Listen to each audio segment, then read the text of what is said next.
हे बघा, तर आपली डायग्राम मध्ये आपण अशा प्रकारे डायग्राम बघितली होती की याला युनिट सेल म्हणतात. हा असा एक युनिट सेल असतो. युनिट सेल मध्ये महत्वाचे पॉइंट्स असतात की हा जो असा आपण क्यूब बनवतो, हा क्यूब आहे आणि ह्या क्यूब मध्ये त्याचे जे कॉर्नर्स आहेत तिथे ऍटम असलेले असतात, म्हणजे ऍटम्स आहेत. तर हे ऍटम्स एकमेकाला अशा प्रकारे एका कॉर्नरला काय आणि ते शक्यतो क्यूब सारखं असतं. म्हणजे आपण क्यूब सारखं म्हणजे आपण पुढे बघितलं की ते क्यूब नसतात, वेगवेगळ्या प्रकारचे असतात. पण आपण ऍझ्युम करू की जेव्हा तुम्हाला युनिट सेल म्हटलं जाईल तेव्हा तुम्ही एक काढणार आणि त्या क्यूबला म्हणणार की त्याच्या जे हे कॉर्नर्स आहेत तिथे काही पॉइंट्स आहेत, हे पॉइंट्स आहेत. त्या पॉइंट्सला आपण काय म्हटलं होतं झांबरे?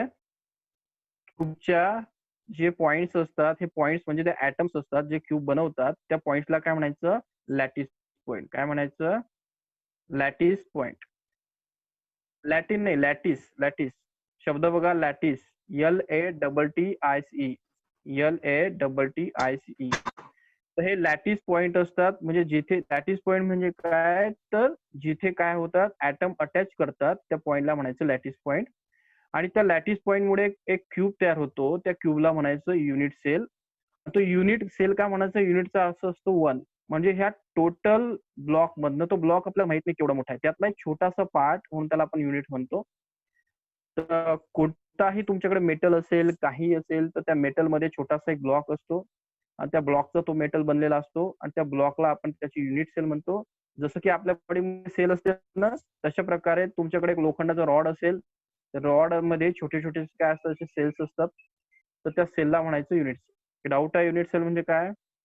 तर कोणताही सॉलिड हा छोट्या छोट्या ब्लॉक्सचा बनलेला असतो आणि त्या ब्लॉक्सला आपण काय म्हणतो? युनिट सेल म्हणतो. तर आपण हे बघितलं होतं. आपण सांगितलं होतं की ह्या पॉइंट असतात ज्याला ऍटम म्हणतो आपण, ते लॅटिस पॉइंट म्हणतात आणि याला युनिट सेल म्हणतात. इझी कोण काही डाऊट आहे कोणाला? विचारा. पुढं पॉइंट. सर्वात महत्वाचं सांगितलं तुम्हाला, प्रॉब्लेम सांगितले होते. प्रॉब्लेम कुठे येणार? तर आपल्याकडे किती प्रकारचे सेल्स असतात? मोस्टली 3 प्रकारचे असतात. तर आपल्याकडे एक असतो त्याला म्हणतात सिंपल क्युबिक, याला म्हणतात बॉडी सेंटर क्युबिक, याला म्हणतात फेस सेंटर क्युबिक. तर आपण सिंपल क्युबिक बघितलं की जे ऍटम्स असतात ते बघा अशा प्रकारे आपण जे छोट्यापणी खेळतो ते आपण तसं की असे ऍटम्स घेतो आणि ते याचे कशाचे मॅग्नेटचे असतात, एकमेकाला जॉईन करतो. त्यांच्यामध्ये बघा इथे स्पेस तयार होते, तर ती ही स्पेस असते आणि त्या ऍटम असे एकमेकाला कॉर्नरवरती अटॅच असतात. तर ज्या क्यूबच्या फक्त कॉर्नरला ऍटम अटॅच असतात त्यांना म्हणायचं सिंपल. ज्याच्या बॉडीमध्ये एक बसलेला एक्स्ट्रा ऍटम असतो त्याला म्हणतात बॉडी. आणि ज्याच्यामध्ये फेसेस मध्ये बसतात, साईडनं बसतात, त्याला म्हणायचं फेस. हे आपण स्टडी केलं. इथे काय कोणाला आहे का? Yes or no? यामध्ये कोणाला डाऊट आहे का? हे आहे सिंपल एससी, हे आहे बॉडी सेंटर आणि हे फेस सेंटर. मग तुम्हाला सांगितलं होतं की सिंपल एससी मध्ये किती ऍटम बसतात? 1. 1. बीसीसी मध्ये किती असतात? 2. जांभरे एफसीसी मध्ये किती असतात? जांभरे 4. 4. तर 1, 2, 4 हा तुमचा काउंट लर्न झाला पाहिजे. तुम्हाला एवढं माहित नसलं, काय दिसतं कसं नसलं तरी चालेल, पण तुम्हाला एवढं माहिती पाहिजे सिंपल क्युबिक मध्ये 1, बीसीसी म्हणजे 2 आणि एफसीसी म्हणजे 3. म्हणजे तुमचे सीईटी किंवा नीटचे मिनिमम 2 मार्क्स क्लिअर होतील. ठीक आहे. तर ते कशी काय, तर ते आपण रिव्हिजन मध्ये तुम्ही व्हिडिओ एकदा पुन्हा बघा. मला फक्त लर्न करून घ्यायचं होतं की यांच्यामध्ये किती ऍटम असतात. 1, 2 आणि 3. तर आपण हे बघितले होते स्ट्रक्चर. एक प्रॉब्लेम बघितला होता आपण. फॉर्म्युला लर्न झालेत का? फॉर्म्युले सर्व फॉर्म्युले लर्न झालेत का? मी सांगितलं होतं ह्या चॅप्टर मध्ये इथून एक प्रॉब्लेम येतो. प्रॉब्लेम असा असतो की तुम्हाला सांगितलेलं असतं हा रिलेशन वापरला जातो. रो म्हणजे density, density of unit cell. Unit cell म्हणजे काय? जो छोटासा एवढा तुमच्याकडे मोठा ब्लॉक होता त्यातला छोटासा ब्लॉक होता ना, या स्वतःचं काय असतं? डेन्सिटी असतं. तर या युनिट सेलचं डेन्सिटी काय असतं? रो. त्याच्यामध्ये नंबर ऑफ ऍटम्स किती असतात? त्याला एन म्हणतात. त्याचं मोलार मास असतं एम. ए काय असतो? लेंथ असतो. एन म्हणजे काय असतं? ॲव्होगाड्रो नंबर असतो. करेक्ट. हा प्रॉब्लेम कोणाला समजला नाही? हे बघा, याच्या पुढे मॅथ आहे. इथे काय समजलं नाही ते विचार. सर मला हे काय गप्पा कळायला नाही. बोला. तुम्हाला हा एकच प्रॉब्लेम करायचा आहे, दॅट्स ऑल. सर त्याचा आन्सर वेगळाच येतोय. काय येत आहे?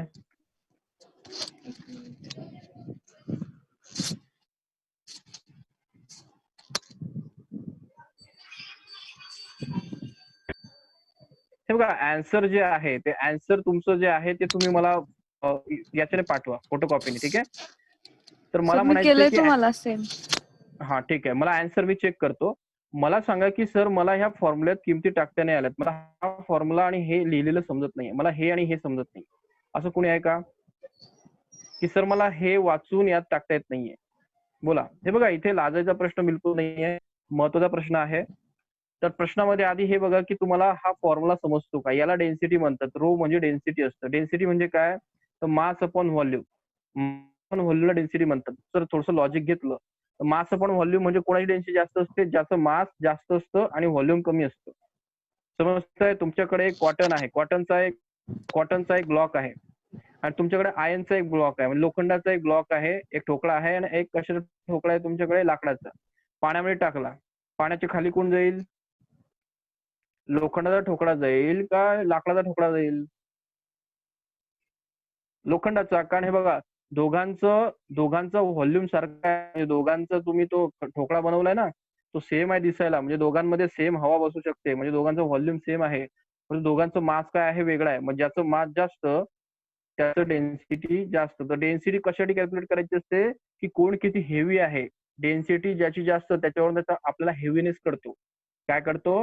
हेवीनेस. जर कोणत्याही ऑब्जेक्ट बद्दल त्याची डेन्सिटीच्या गप्पा होत असतील तर सांगणाऱ्याला हे बघायचं असतं की तो किती जड आहे, पाण्यापेक्षा किती जड आहे. तर डेन्सिटी ही हेवीनेस दाखवण्यासाठी कॅल्क्युलेट होते. एम जो असतो त्याला मोलार मास म्हणतात. मोस्टली मोलार मास तुम्हाला पेपरात दिलेलं असतं, त्याचं नाव हे मोलार मास असं असतं. हे बघा, मोलार मास ऑफ ऍटम काय असतो? 197 तुम्हाला दिलेला आहे. तुम्हाला एन म्हणजे नंबर ऑफ ऍटम जे असतात ते क्यूब युनिट सेल मध्ये पाठ करायला सांगितले. जर एससीसी असेल तर 1, बीसीसी असेल तर 2 आणि एफसीसी असेल तर 4. हे तुम्ही इथे वाचायचं. कोणता युनिट सेल आहे बघा? FCC, force face centre cubic. मग इथून व्हॅल्यू किती घेणार? 4 घ्या. ठीक आहे. हॅलो, आवाज बंद करा कोणाचा. हॅलो, आवाज बंद करा, आवाज बंद करा. कोणाचा माईक चालू आहे? माईक बंद करा बरं. कोणाचा माईक चालू आहे प्लीज बंद करा. तर हे बघा, तुम्हाला पेपरमध्ये फक्त एवढं शोधायचं आहे की एफसीसी क्यूब दिलेला आहे, म्हणजे एफसीसी म्हणजे कसा असतो तुमच्या डोक्यात फक्त हे स्ट्रक्चर आलं पाहिजे. एफसीसी म्हणजे असं असतो, मी तुम्हाला होमवर्कला सांगितलं असं असतो. एफसीसी मध्ये किती ऍटम असतात सांगितले? 4 ऍटम. बस, एफसीसी म्हणजे 4 ऍटम. एवढं तुम्हाला कळालं की तुमचा बोर्डचा प्रॉब्लेम क्लिअर झाला. तर त्यामध्ये तुम्ही काय करणार? त्यामध्ये एफसीसी म्हणजे इथे 4 लिहून घेणार आणि 4 काय असतात? नंबर ऑफ ऍटम असतात. तर लक्षात ठेवायचं, एफसीसी म्हणजे 4 number of atom. Molar mass तुम्हाला एम दिलेला आहे. एन म्हणजे ॲव्होगाड्रो नंबर आहे. 11 मध्ये तुम्हाला हे शिकवलं मी की ॲव्होगाड्रो नंबर हा 6 × 0.222 × 10⁻23 असतो. तर हा प्रत्येकाचा पार्ट असतो. ए तुम्हाला दिलेलं असतं. ए म्हणजे काय असतं? लेंथ असतं. जो क्यूब असतो त्याच्या स्वतःची काय असते? एक लेंथ असते. तर ही लेंथ पकडा किंवा ही लेंथ पकडा. तर लेंथ दिली तुम्हाला. पिकोमीटर दिलेलं नसतं. पिकोचा अर्थ असतो 10⁻12. तर हे 10⁻12 इथे ऍड करायचं आणि आन्सर काढायचं. आता बोला. आता हे आन्सर तुम्हाला काढता आलं नाही. चला, कसं काढता आलं नाही तर त्याला चला सॉल्व्ह करू. 197 आहे. तर इथे प्रयत्न करतो मी, म्हणजे तुमचा कॉन्फिडन्स तरी वाढेल. 197 आहे. आपण किती आहे? हे 4.08 × 10⁻8 × 3. करेक्ट ना? आणि इथे काय आहे? 6.022 × 10⁻23. अशा प्रकारचं हे आन्सर आहे. काय करणार आधी हे ब्रॅकेट सॉल्व्ह करायचे. आधी मॅथ मध्ये काय करायचं असतं? ब्रॅकेट सॉल्व्ह करायचे असतं. कसे करणार? काय करावं लागणार? सर क्यूब करावं लागणार तसं. तुम्ही ते मीटर मध्ये घ्यायला सांगितलं होतं. कोणतं? हा मग हे बघा हे तुम्ही मीटर मध्ये ए हे बघा, अरे बापरे पुन्हा आवाज करते एवढं. तर हे बघा मीटर मध्ये जर तुम्ही घेतलं तुमचा आन्सर हे असं मीटर मध्ये येईल. कळालं? मीटर मध्ये घेतलं तुमचा आन्सर हे येईल. त्यामुळे मीटरचा आन्सर हे बघा मीटरनं सेंटीमीटर मध्ये फरक काय पडणार, तुमचं फक्त पॉईंट्स मध्ये फरक पडणार. हे जे पॉईंट्स असतात पॉईंट्स इकडे तिकडे शिफ्ट होतात. त्यामुळे ते टेन्शन नाही घ्यायचं. मीटर असेल तर तुमचं हे आन्सर येणार आणि सेंटीमीटर असेल तर हे येणार. आन्सर 19 पॉईंट समथिंगच येणार. फक्त तुमचे पॉईंट तिकडे तिकडे होते. ते काम करतो मी, मला वाटतं त्याला लॉगरिथम तुम्हाला युज करावं लागेल जर चांगल्या प्रकारे, कारण 10⁻³ वगैरे लॉगनी सॉल्व्ह करा तुम्ही. आणि हे असं डायरेक्टली सॉल्व्ह करू नका, त्याला वेळ लागेल. कारण मी बघितलं थोडंसं मोठं एक्झाम्पल आहे. तर हा असा प्रश्न आला मोठा आला तर तुम्ही काय करायचं, लॉग युज करायचं. मग तुम्हाला लॉग तर काही येत नसेल, मग लॉग कोणाकडनं शिकायचं, हितेश. काय करायचं, हितेश सरांकडनं लॉग कसं युज करायचं ते शिका. कारण हे असं सॉल्व्ह होणार नाही, मग तुम्हाला शॉर्टकट मारावं लागेल. समजताय? शॉर्टकट मारल्यामुळे आन्सर लगेच येईल. शॉर्टकट कसा मारायचा बघा, शॉर्टकट सांगतो कसं मारायचं. आता शॉर्टकट मारण्यासाठी बघा वरती तुम्हाला काय दिसत आहे, हे 197 आहे, त्याला 200 लिहू शकतो आपण. हा 4 आहे.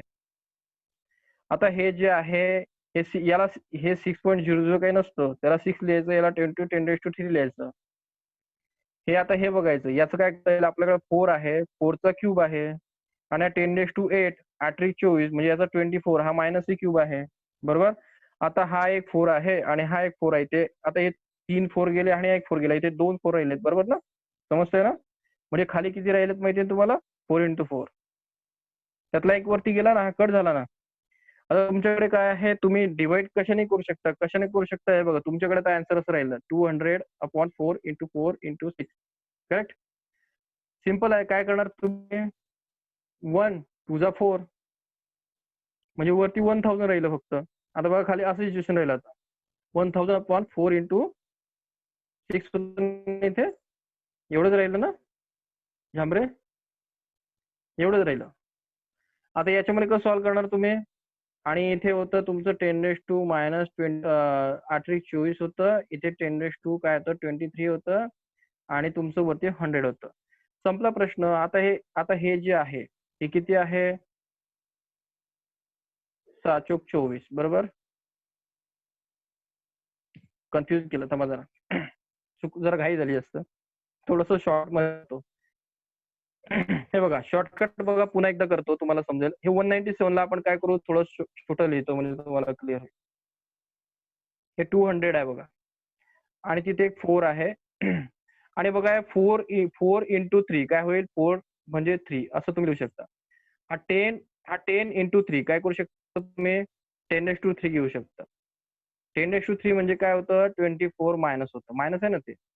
आणि हे तुमचं 6 आहे तर 6 ला 6 घ्या, 10⁻³ ला 23 घ्या.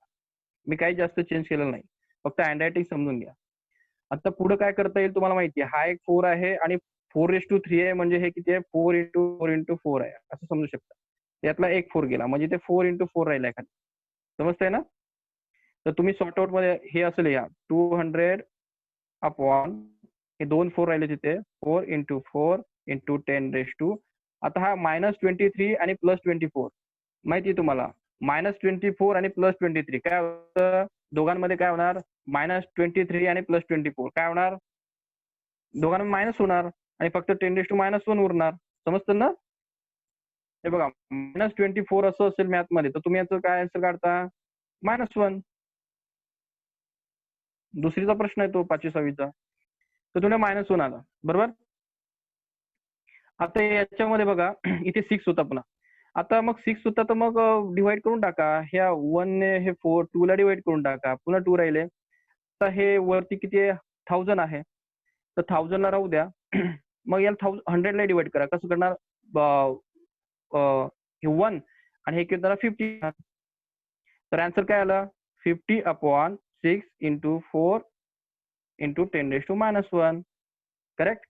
आता याला पुन्हा डिवाइड करतायत तुम्हाला, करा डिवाइड कशाने, हे 2 जानेच डिवाइड जाईल, 2 जा 4 हे 25. मग 25 पुन्हा मग डिवाइड करायचं. आता हे बघा एवढं तर करावं लागेल. आता तरी ते वाटतच आहे म्हणा, मोठं होतच आहे. ठीक आहे जाऊ द्या. तुम्हाला मी ते लॉगने सॉल्व्ह करून दाखवेल, असं ते वेळच लागतोय. तर आन्सर मी तुम्हाला लिहूनच पाठवतो, त्याला चांगल्या प्रकारे मॉडिफाय करून पाठवतो. एक्झॅक्ट. नेक्स्ट पॉईंट बघू आपला आता, की आपल्याला शिकायचं होतं पॅकिंग ऑफ पिस्टन. थोडासा कॉम्प्लिकेटेड टॉपिक आहे आणि तुम्हाला तो समजून घ्यायचा. काय म्हणतोय मी, या चॅप्टर मधला कॉम्प्लिकेटेड टॉपिक. आतापर्यंत सोपं होतं, थोडं हार्ड होईल. आता आपल्याला शिकायचं पॅकिंग ऑफ पार्टिकल्स. पार्टिकल्स हे त्या सॉलिड मध्ये कसे पॅक झालेले असतात एकमेकावर. तर डायरेक्टली आपण त्याच्या मेन पॉइंटवर येऊ, की काय packing. Neighbouring sphere attach to any given sphere coordinate number. आता आपल्याला महत्वाचा पॉईंट विचारला तो सीईटी मध्ये, की कोऑर्डिनेशन नंबर हा फॅक्टर काय असतो. सांगतो आहे कोऑर्डिनेशन नंबर म्हणजे काय. तर कोऑर्डिनेशन नंबरचं डेफिनेशन आहे neighbouring sphere attach to the given sphere. म्हणजे ह्या ऍटमला शेजारचा ऍटम किती ऍटम अटॅच करतात त्याचा कोऑर्डिनेशन नंबर म्हणतात. एक्झाम्पल, कोऑर्डिनेशन नंबरची डेफिनेशन पुन्हा सांगतो. कोऑर्डिनेशन नंबर म्हणजे असा एक नंबर असतो ज्यामध्ये नेबरचा ऍटम आपल्या ऍटमला किती अटॅच होतात. हे बघा, आता हा एक ऍटम आहे, हा आपला ऍटम आहे, याच्या शेजारी असे 2 ऍटम आहेत. तर याला किती ऍटम अटॅच आहेत, 2 ऍटम. तर याचा कोऑर्डिनेशन नंबर झाला 2. आता याचा कोऑर्डिनेशन नंबर किती आला, 3. आता किती झाला, 4. कळालं. म्हणजे आपल्या ऍटमला नेबरचे किती ऍटम काय आहेत, टच झालेले आहेत. समजतं ना, touch. The neighbouring sphere touch to our sphere. आपला स्पियर म्हणजे काय, आपण त्याला स्पियर नाही, आपण त्याला ऍटम म्हणू. आपल्या स्पियरला बाहेरचे किती स्पियर अटॅच होतात त्याचा तो कोऑर्डिनेशन नंबर असतो. मग हा आपला स्पियर आहे आणि हा आपल्या स्पियरला किती स्पियर अटॅच झालेले आहेत, 4. याचा कोऑर्डिनेशन नंबर किती आहे, 4. कळालं, कळतंय का. आता हा स्पियर आहे, याचा कोऑर्डिनेशन नंबर सांगा बरं. बघा, डेफिनेशन विचारले जाणार नाही तुम्हाला इथे. इथे कन्सेप्ट महत्वाचं आहे. हा आपला स्पियर आहे आणि याचा कोऑर्डिनेशन नंबर सांगा किती आहे. 3. What is the coordination number of A. Obviously coordination number of A is 3. तर याला या सिंपल डेफिनेशन आहे, कोऑर्डिनेशन नंबर म्हणजे त्याला बाहेरचे किती अटॅच करतायत याला कोऑर्डिनेशन नंबर म्हणतात. चला पुढे जाऊ आपण. आता आपल्याला शिकायचं आहे की हे कोऑर्डिनेशन नंबरचा आणि ह्या पॅकिंगचा आणि या क्रिस्टलचा काय फायदा आहे. मग आता इथे महत्वाचा पॉईंट होता की टॉपिक समजला का, आपल्याला पॅकिंग करायची म्हणजे एकावरती एक ऍटम पार्टिकल बसवायचे. आणि क्रिस्टल लॅटिस मध्ये, आता क्रिस्टल लॅटिस मागच्या वेळेस सांगितलं काय असतं. क्रिस्टल लॅटिस याला क्रिस्टल लॅटिस म्हणतात. हा जो ब्लॉक असतो ना, दिसतंय इथे ना वर्ड क्रिस्टल लॅटिस. हे बघा, जोही आपण मोठी पट्टी घेतो ना, एक तुमच्याकडे लोखंडाची एक पट्टी आहे, सळई आहे, ती एवढी जाड आहे, एवढी थिक आहे आणि तिची एवढी लेंथ आहे. तर ते एवढी मोठी सळई आहे तिला सर्वाला क्रिस्टल लॅटिस म्हणतात. Crystal lattice is a combination of small unit cell. Small unit cell एकत्र येऊन काय जो मोठा ब्लॉक तयार होतो त्याला क्रिस्टल लॅटिस म्हणतात. हे बघा, हे क्रिस्टल लॅटिस आहे. म्हणजे काय, हे छोटे छोटेसे युनिट सेल एकत्र आलेत आणि ब्लॉक तयार केलाय, त्याला क्रिस्टल लॅटिस म्हणायचं. क्रिस्टल लॅटिस म्हणजे छोटे छोटेसे युनिट सेल एकत्र येतात आणि एक ब्लॉक तयार करतात. ब्लॉक समजतो ना, ब्लॉक म्हणजे एक ग्रुप ऑफ युनिट सेल आणि त्याच्यामुळे जे स्ट्रक्चर तयार होतं त्याला म्हणायचं क्रिस्टल लॅटिस. आणि क्रिस्टल लॅटिसचा छोटासा पार्ट काय असतो, युनिट सेल असतो. डोक्यात बसताय पॉइंट. हो सर.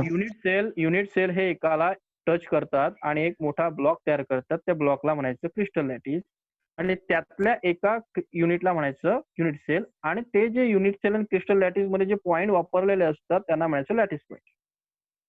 आणि ते लॅटिस पॉईंट म्हणजे ऍक्च्युअली आपले ऍटम असतात. म्हणजे आता हे एक रो हाऊस आहे, त्याच्यामध्ये घरं आहेत आणि आपण काय म्हणतो, हा घरांचा ब्लॉक आहे ना, हा ब्लॉक आहे. याला केमिस्ट्री मध्ये म्हणतात लॅटिस, क्रिस्टल लॅटिस. म्हणजे हा एक क्रिस्टल लॅटिस आहे.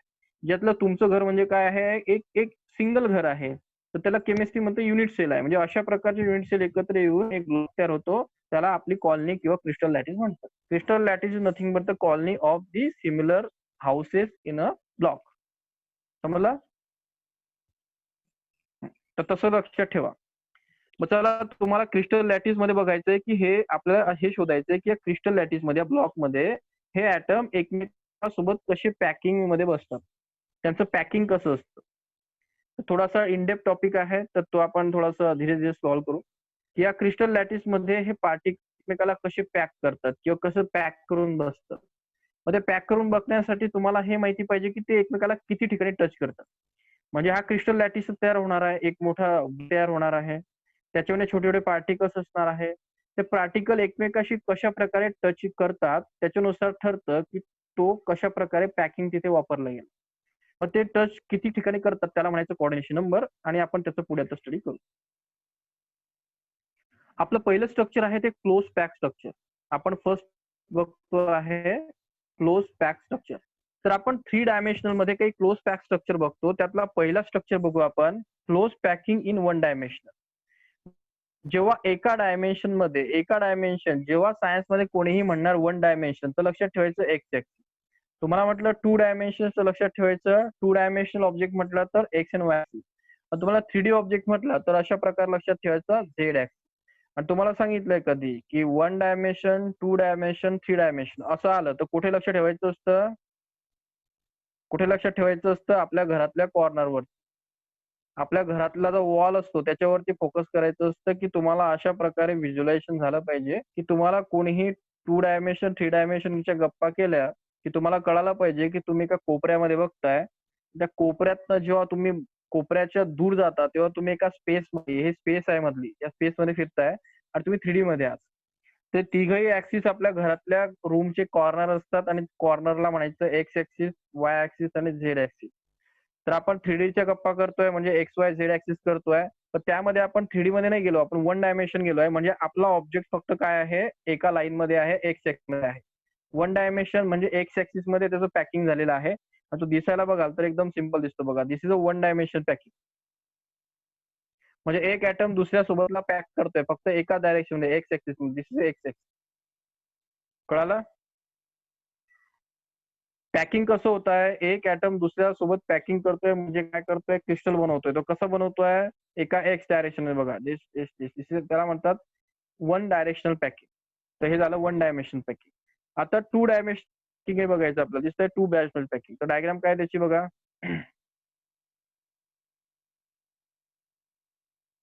आता 2 डायमेन्शनल पॅकिंग झाली बघा. 2 डायमेन्शन कशी, तर हा आपला हा जो ऍटम होता त्याला ह्या डायरेक्शन मध्ये ऍटम अटॅच होत आहे, पुन्हा ह्या डायरेक्शन मध्ये होत आहे. मग याला म्हणायचं 2 ह्या डायरेक्शन मध्ये होत आहे, ह्या डायरेक्शन मध्ये होत आहे, ह्या डायरेक्शन मध्ये होत आहे, ह्या डायरेक्शन. हे 2D इमेज तयार झाली आहे. याला तुम्ही शीट म्हणू शकता, एक्स ऍक्सिस आणि वाय ऍक्सिस. तर जेव्हा शीट फॉर्म होते एक्स ऍक्सिस आणि वाय ऍक्सिस मध्ये त्याला 2D पॅकिंग म्हणतात. काय म्हणतात?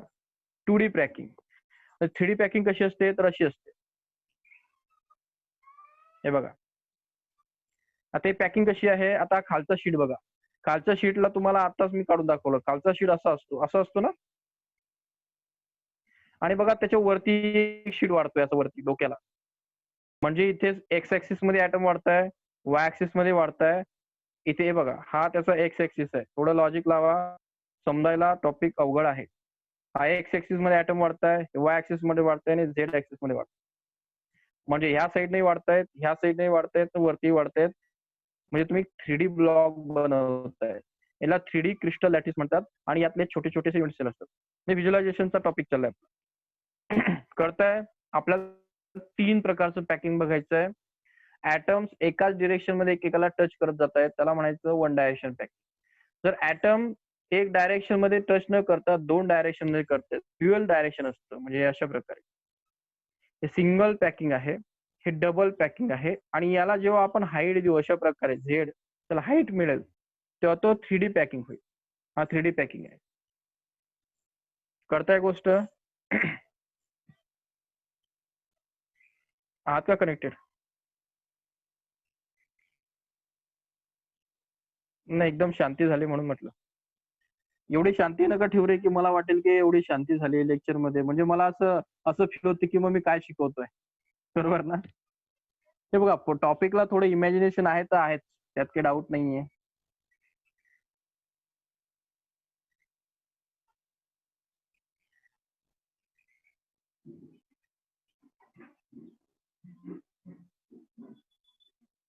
तर आपण काय शिकलो आज पुन्हा एकदा रिपीट करतो. मग त्यामुळे स्लोली आपण पुढे जाऊ. आपण क्रिस्टल लॅटिसचा गप्पा करतोय. म्हणजे ब्लॉक असतो मोठा, त्याच्यामध्ये जे पार्टिकल एकमेकाला कसे अटॅच करतात त्याला पॅकिंग म्हणतात. जर आणि ते ऍटम एकमेकाला किती अटॅच करतात त्याला तर कोऑर्डिनेशन म्हणतो. म्हणजे हा ऍटम ह्या ऍटम सोबत असं अटॅच करत जातो. तर याचा कोऑर्डिनेशन नंबर सांगा बरं. ह्या ऍटमचा कोऑर्डिनेशन नंबर किती? हा जो सेकंड नंबरचा ऍटम आहे त्याचा कोऑर्डिनेशन नंबर किती आहे? 2. 2. हे बघा, आपण काय करतो आहे, आपला ऑब्जेक्टिव्ह काय आहे की ऍटम एकमेकाला अटॅच कसे करतात आणि कसा एक ब्लॉक बनवतात असं आपल्याला शोधायचं.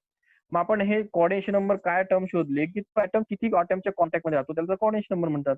मग हे जर असं तुम्हाला दिसतंय की याला 2च ऍटम अटॅच आहे तर याचं कोऑर्डिनेशन नंबर 2 आहे असं मला म्हणायचं. तर ह्या कोऑर्डिनेशन नंबरवरती सीईटी मध्ये प्रश्न आलेले आहेत. पुन्हा फोकस करतो, नीट सीईटीने इथे टार्गेट केलेला आहे. आणि तुम्हाला पुन्हा सांगितलं की हा जो मागचा प्रॉब्लेम झालाय ना, हा प्रॉब्लेम मागचा 2 वेळा आलेला आहे. समजतंय? आणि आजच्या टॉपिक वरती ऍज असे प्रश्न नाही आलेत, पण हा कोऑर्डिनेशन नंबर हा फॅक्टर आहे, याला टार्गेट केलं गेलंय. म्हणजे कोऑर्डिनेशन नंबर आता आपण पुढे स्लोली बघू. मग त्यात पुन्हा आपण पॅकिंग सुरू केलं तर पॅकिंगचे किती पार्ट्स असतात? 3 पार्ट्स असतात. एक 1 डायमेन्शन असतं, एक 2 डायमेन्शन असतं आणि काय असतं, एक 3 डायमेन्शन. कुठे गेलं? 3 डायमेन्शनल दिसतच नाही. कुठे गेलं? हे 3 डायमेन्शनल पॅकिंग आहे. थोडं पुस्तकाने इकडे तिकडे केलंय. ठीक आहे, जाऊ द्या. चला आपला पॉइंट लिहू. आता आपण जेव्हा 1 डायमेन्शनल पॅकिंग म्हणतो तर त्या 1 डायमेन्शन मध्ये मागचे मला वाटतं की याच्यापेक्षा मागचं पुस्तकच थोडंसं चांगल्या प्रकारे होतं की तुम्हाला चांगल्या प्रकारे माहिती देईल.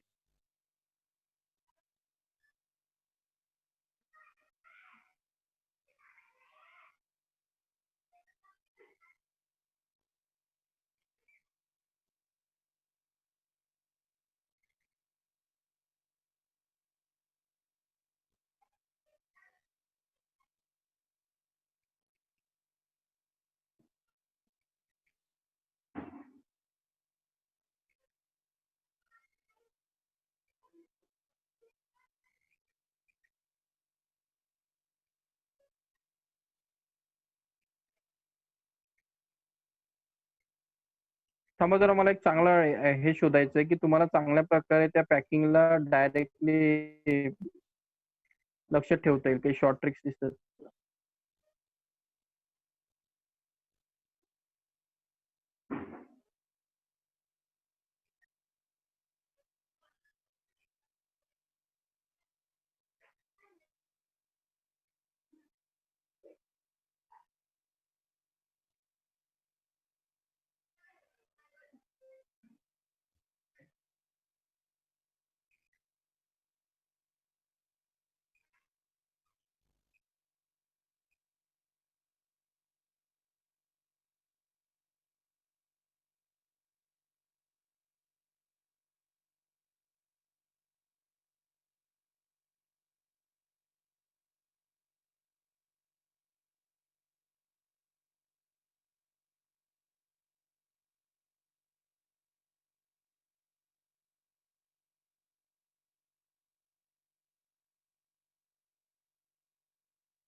आता थोडंसं डायग्राम एवढी क्लिअर नाही आहे.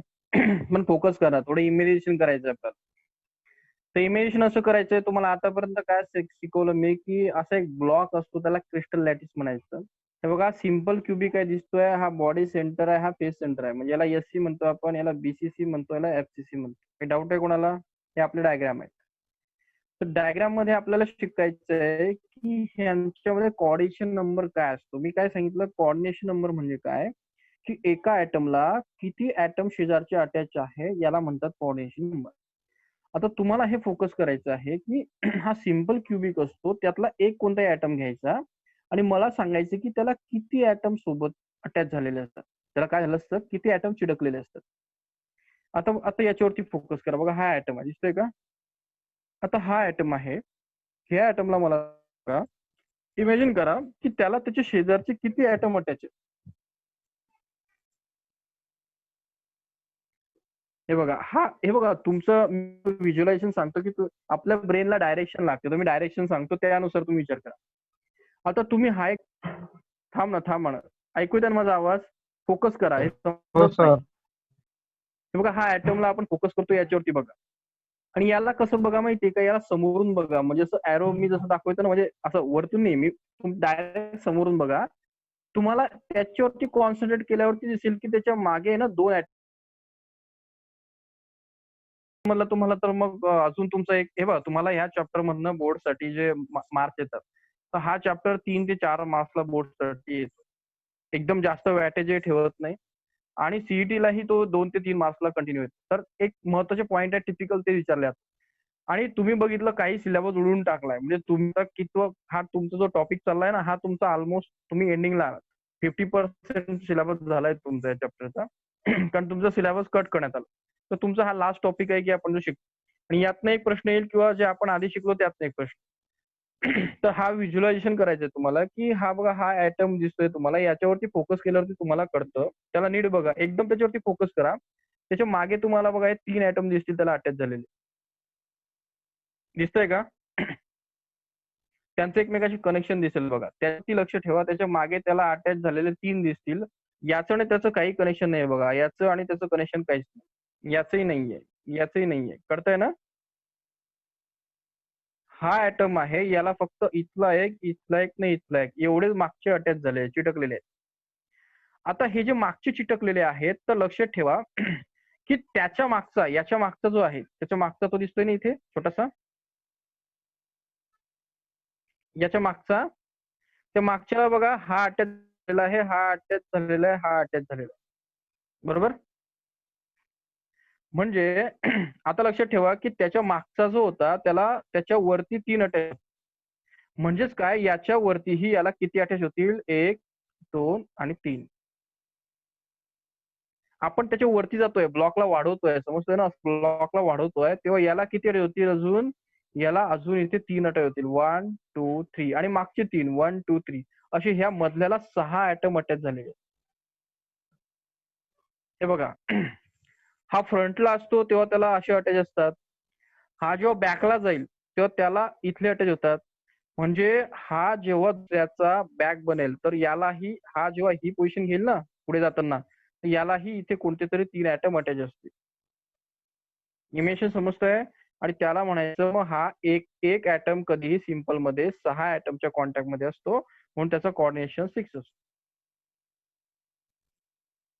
फोकस होतोय काय होतंय तर हे बघा पुन्हा सांगतो हे बघा काय असतं की आपल्याला तो ऍक्च्युली 3D शिकायचा आहे की तो कसा असतो हे बघा हे जे स्ट्रक्चर असतं सिम्पल क्युबिक म्हणजे काय प्रत्येक कॉर्नरला एक एक ऍटम बसवलेला असतो त्यामध्ये काय होतं की आपण एका ऍटमला कन्सिडर करतो ना तर त्याच्या एक्झॅक्ट मागे 3 ऍटमशी कनेक्शन येऊन जातं आणि 3 लोकांशी त्याचं कनेक्शन नसतं पण जेव्हा त्याच्या वरती पुन्हा इथे एक ब्लॉक तयार होतो मोठा 3D मध्ये तेव्हा त्याच्या पुढे अजून काय असतात 3 पुन्हा ऍटम असतात की त्याच्या कॉन्टॅक्ट मध्ये असतात आणि हे हे कोठून आले मागचे तर तेव्हा हा याची पोझिशन आता तो हा इथे टॉपला आहे पण हा बॉटम होतो ना जेव्हा हा क्रिस्टल वाढतो हा टॉपला आहे की नाही इथे सर हा वरती आहे पण तो वरती केव्हा आहे जेव्हा इथे काही ऍड झालेलं नाहीये इथे पुन्हा जर क्रिस्टल मोठा केला तर हा बॉटमला जाईल ना या मागच्या सारखा तर याच्या साईडला 3 अटॅच असतात आणि याच्या फ्रंट साईडला 3 अटॅच असतात अशा प्रकारे या एससीसी स्ट्रक्चर मध्ये एका ऍटमला 6 काय असतात टच झालेले ऍटम असतात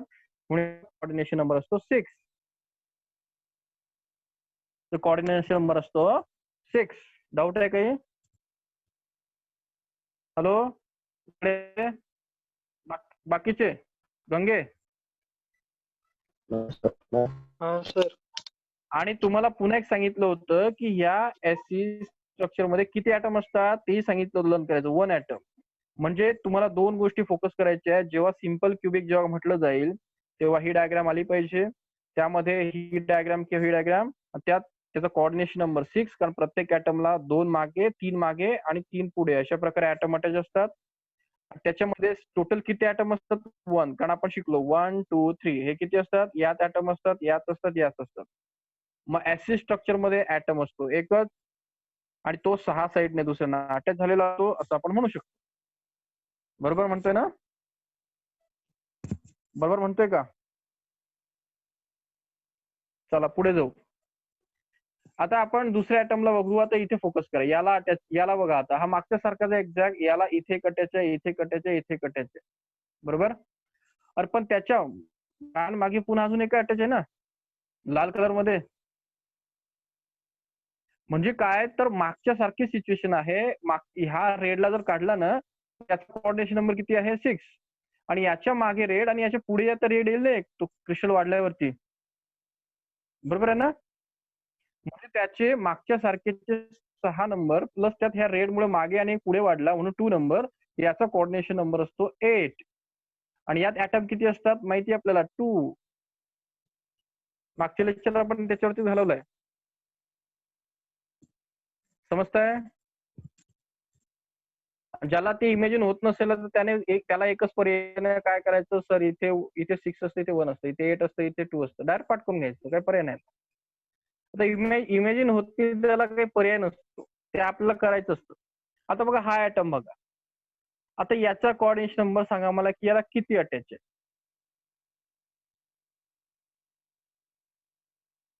आता तशी सिच्युएशन चेंज झाली की नाही. किती अटॅच आहेत 5.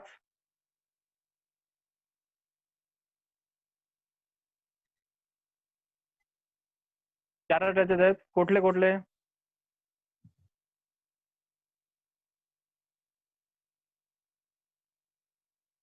तीन येलो. हे बघा तुम्हाला हे जे डिस्टन्स दिसतंय ना ऍक्च्युली हे अटॅच झालेलं असतं बरं.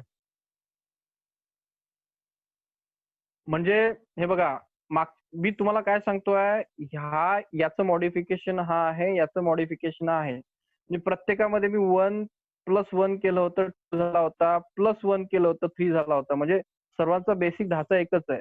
याचा कोऑर्डिनेशन नंबर मिनिमम 3 असेल मागचा याचे मागे 3 अटॅच असतो याच्या मागे 3 अटॅच असतो.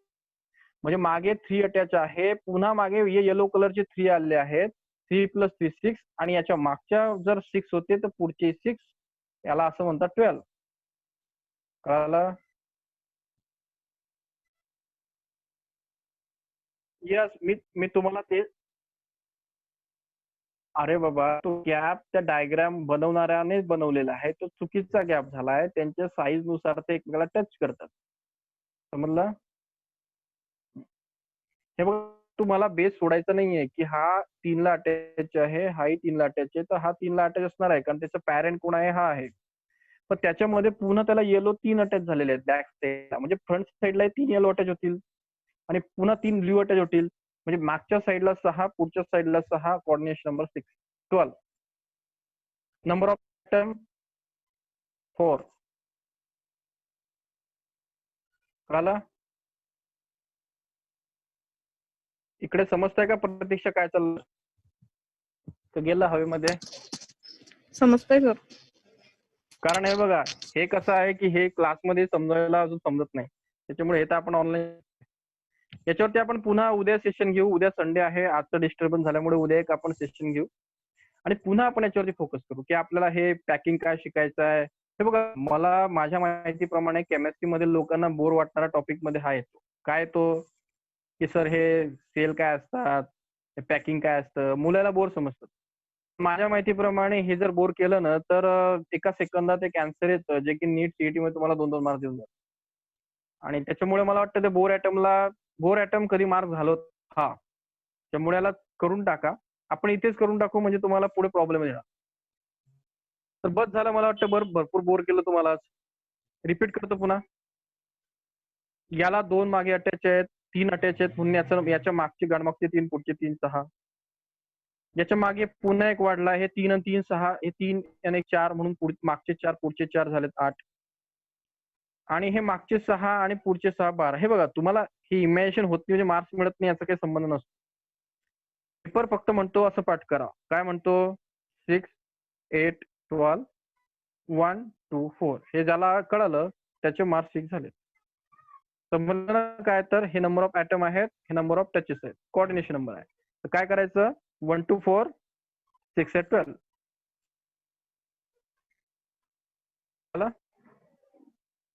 तर ज्याला इमेज होत नाही त्यानं हे तरी मला सांगावं. त्याला मी विचारणार कारण बाबा नंबर सांग तर सांगायचं 1 to 4 SC BCC FC आणि काय कोऑर्डिनेशन नंबर 6 at 12. या एवढं झालं तरी सफिशियंट. चला स्टॉप करू. बस झाला आता मला वाटतं बोर झाला आता बरोबर. मी बोर झालो होता कारण माझं कन्झर्गेटिव्ह काय 11वीचं माझं 12वीचं माझं बोर झालं. चला ठेवा.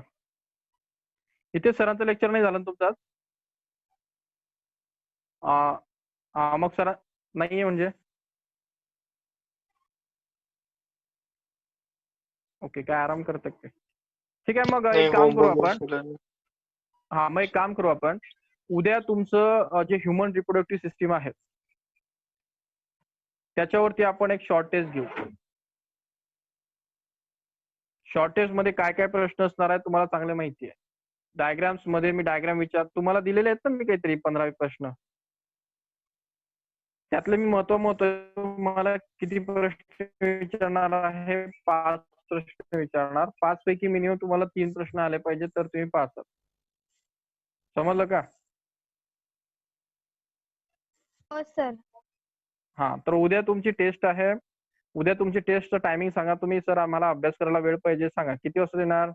सकाळी 10, दुपारी 10, 12, 1, 5 सांगा. सर टेस्ट होणार कशी आहे? तुम्ही पेपर पाठवणार आहे का? मी पेपर पाठवून तुमच्याकडनं लिहून घेणार आहे आणि नंतर मग मार्क्स देताना विचारणार आहे की बोल तुला काय येतं तर. अच्छा अच्छा. त्याच्यामुळे चिटिंग करायची नाही. सर्वांनी कॉमन सांगा. किती वाजता? 10 वाजता. मला 3 ऑप्शन देतो मी तुम्हाला. सकाळी 10 वाजता, दुपारी 1 वाजता का संध्याकाळी 5 वाजता? दुपारी 1. चालेल सर्वांना? इकडे संध्या. हो सर चालेल. इकडे कोण राहिले? इकडे माधवी. चालेल सर. अजून इकडे नवीन केला आपला कार्यकर्ते शेखर पाटील. चालेल का रे? आदित्यला विचारा सर एकदा. हा, आदित्य कुठे आहे? आदित्य. हा सर. हा, आहे ना? हो सर आहे. चालेल चालेल. मध्ये मग तुम्हाला काही हे बघा, मोस्टली मी काय विचारणार तुम्हाला प्रश्नही माहिती आहे. मी तेवढे त्याचा अंदाज सांगितले मग तेव्हा तुम्हाला प्रश्नही सांगून देतो की मी त्यातला प्रश्न विचारणार. तुम्हाला मेल आणि फिमेल रिप्रोडक्टिव्ह सिस्टीम यातला एक प्रश्न कोणताही येणार कंपल्सरी. मेल किंवा फिमेल पैकी एक. तुम्हाला oogenesis स्पर्मॅटोजेनेसिस हा एकच टॉपिक आहे. त्यातला एक तर मी oogenesis विचारणार नाही तर स्पर्मॅटोजेनेसिस याच्यावरती एक प्रश्न. तुम्हाला पुन्हा एक प्रश्न विचारणार मी, म्हणजे तो महत्वाचा प्रश्न की मेन्स्ट्रुअल सायकल ला ऑर असणार आहे मोरुला किंवा मेन्स्ट्रुअल सायकल यापैकी एक. डेव्हलपमेंट ऑफ मोरुला और त्याला ऑर असेल, काय ना त्याचं नाव मेन्स्ट्रुअल सायकल. पुन्हा पुढचा प्रश्न असेल की तुम्हाला ते एसटीडी डिसीज आहेत. एसटीडी समजलं ना? Sexually transmit diseases. तर सेक्शुअली ट्रान्समिट डिसीजेस जे कोणते आहेत ते डिसीज किंवा ऑर त्याला बर्थ कंट्रोल करणारा मेथड या दोघांपैकी कोणतेही. बर्थ कंट्रोल मेथड किंवा त्याला एक दुसरा पर्याय म्हणजे सेक्शुअली ट्रान्समिट डिसीज. प्रत्येक प्रश्नामागचा असेल, तुम्ही ठरवायचं त्यात किती लिहायचं. तर मला वाटतं पेपर तुम्हाला मिळाला असेल. कळाला ना? मिळाले? प्रश्न समजलेत? ऑर समजलं ना? ऑर मधलं मी कोणते टाकणार आहे. चालेल, थँक्यू.